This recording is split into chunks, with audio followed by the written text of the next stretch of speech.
From Idaho's News Channel 7, this is Friday Night Football. Welcome on into Week 9 of Friday Night Football. I'm Brady Frederick, and this is the finale of the regular season. It's playoff time, win or go home from here out. Of course, it's win or go home for a handful of the teams playing tonight.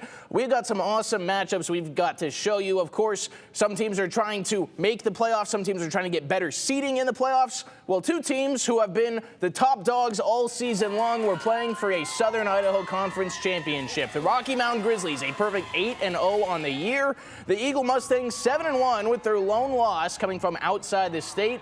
This game would live up to the hype. Well, I guess it depends on who you ask. Rocky was up 21-0 at halftime, continuing to pound downfield. Austin Rovig hitting Jeff Thompson, getting them on the Eagles side of the field right there. Maybe a chance to stretch this lead even more. I'll tell you who wanted to. Check out number 7. That's Jordan Kafari going absolute beast mode down the field, somehow staying on his feet through a swarm of tacklers. They finally knock him out of bounds at around the 10-yard line. Unfortunately, that one got called back. Penalties stalling the drive out. They do have a good field goal kicker, though. Sawyer McClendon making that one look easy as he goes through the uprights. The Grizz take a 24-0 lead towards the end of the third quarter. So things getting a little dire for Eagle. Rocky not letting up on defense. They've got a whole squad of players who are elite at getting to the quarterback. That was Matthew McLeod bringing down Austin Ramsey, preventing a big first down on the scramble. But Eagle was able to chip away. Check this play out. Rovig lets it fly. Cole Butcher gets a hand on it, and it looks like it's going to be a Rocky interception, but a huge play from Luke Makita to somehow come down with that kept the drive alive into the fourth quarter. It really felt like this play here was going to decide it. 3rd and goal, and the Rocky D does what they've excelled at all season. They bring him down for an 8-yard sack. Dominant effort by Rocky as they pick up the SIC championship, completing a perfect regular season, winning this one 38-0. They're going to have home field advantage throughout the entirety of the state playoffs, and Eagle will have their chance to bounce back when they jump into the postseason. We'll keep it rolling. The Middleton Vikings hosting the Mountain View Mavericks. Mountain View was up early on in this, but by halftime, the Vikings really started to get busy. Quarterback Drew Holman fakes the handoff, fakes out the camera, fakes me out reading out the script, but bullies his way downfield, almost takes it to the house, but they finally bring him down at the 1-yard line. No worries, though. Holman would go on to score on another keeper just a couple plays later. Let's jump over to the Mountain View side of things. Here, their quarterback, Hank Nelson, finding himself under a bit of pressure. He's going to scramble, show off what he can do on the ground game, and he's able to make something out of nothing, getting to the first down. Later on, the ball changes hands again. Middleton back with the ball. Brockton Smith completes the pass to wide receiver Blake Bishop. And Middleton, once they got ahead, were able to really close this thing out. They win 17-14, a big win tonight over Mountain View. All right, let's go back in time to Thursday night. A trip to the state playoffs on the line, win or go home, as Timberline and Hawaii face off to see who's in and who's out. Well, the Storm would strike first. Cade Walker taking the ball on a journey as he barrels downfield. Some great blocks to guide him into the end zone for the first score of the game. They go up 7-0 at the end of the first quarter. While Hawaii was trying to double down, Timberline's defense, not going to let it happen. Aiden Messerschmidt completely shuts down the scramble attempt, gives them nowhere to go. The next play, this time, they get him behind the line. Noah Morehouse flies up the middle, brings him down for the sack. And that's all good and well from the defense, but can the offense get things working? Guess what? Sure enough, they can. Jack Bryant rolls down, goes way downfield and airs it out to Hudson O'Kelly, who has a step on his man. That pass is right in the basket as they even things up. This game was close the entire way. It went to overtime where Hawaii scored first. Timberline answered with a touchdown, but instead of kicking the PAT, they decided to risk it all. They went for 2. Quarterback Jack Brandt able to scramble in to get the conversion, a gamble that earned them the win and a spot in the state playoffs after a 36-35 overtime victory. I just want to point out real quick, Ian Smart, the head coach of Timberline, was a member of the 2007 Fiesta Bowl team, so I think he knows a thing or two about knowing when you want to go for the win and try to close things out in the first round of overtime rather than forcing the second one. Am I right, guys? All right, let's jump ahead to Donald Larson Park in present day. It's the most storied high school football rivalry in the Gem State. We got it for his second time this season in crossover week. Capital and Bora facing off once again, picking up the action in the third. Bora up 14-12. The Eagles have the ball aggressive.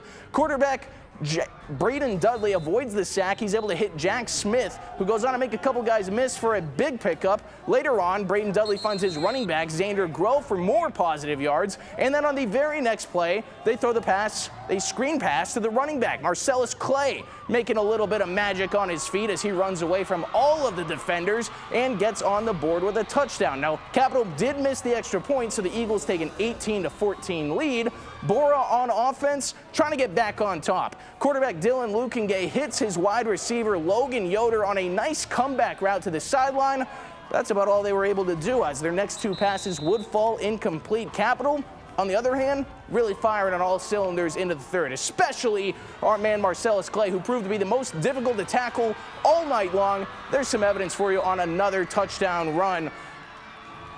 Capital would go on to win this one 32-22. A nice win for the Eagles, getting a little bit of payback from their earlier season matchup. We'll jump over to Cuna High School, where the Cavemen taking on the Meridian Warriors.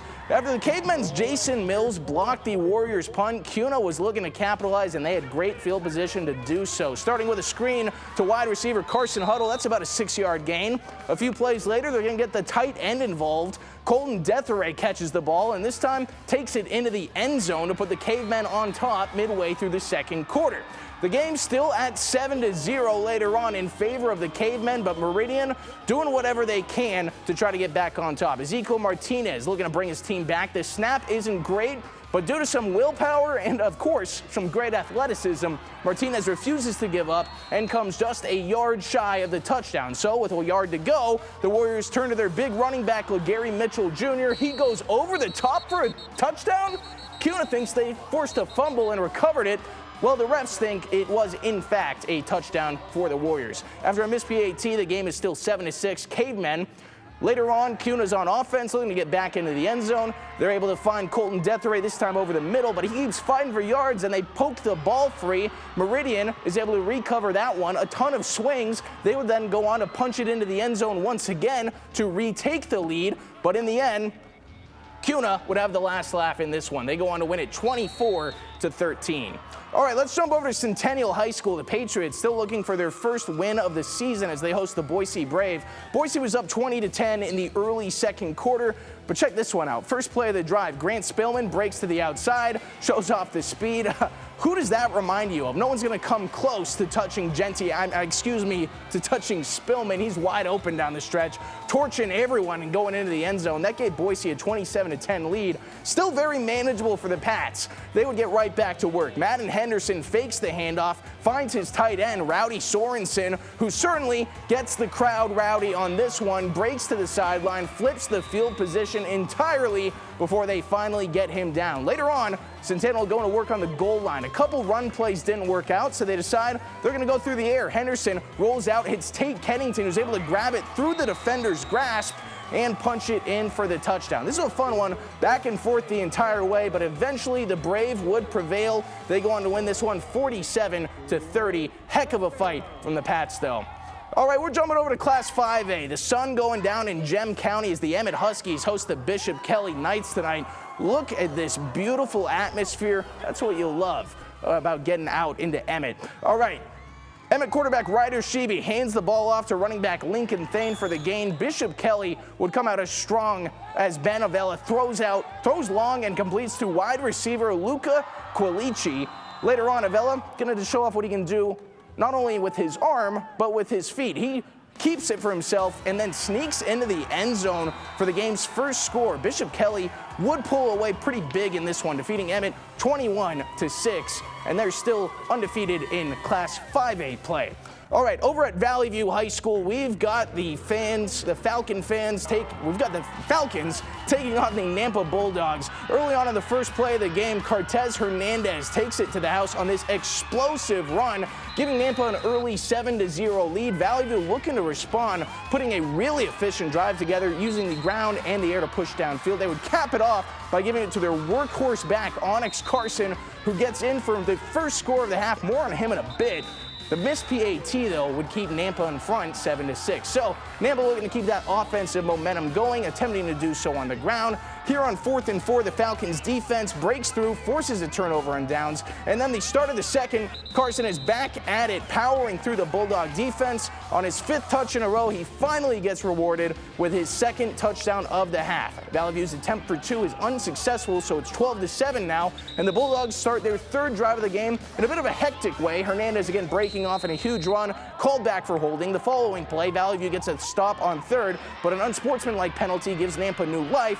Later in the drive, they go for it on 4th again, and the end zone shot is incomplete. The Falcons are amped after back-to-back 4th down stops, working downfield.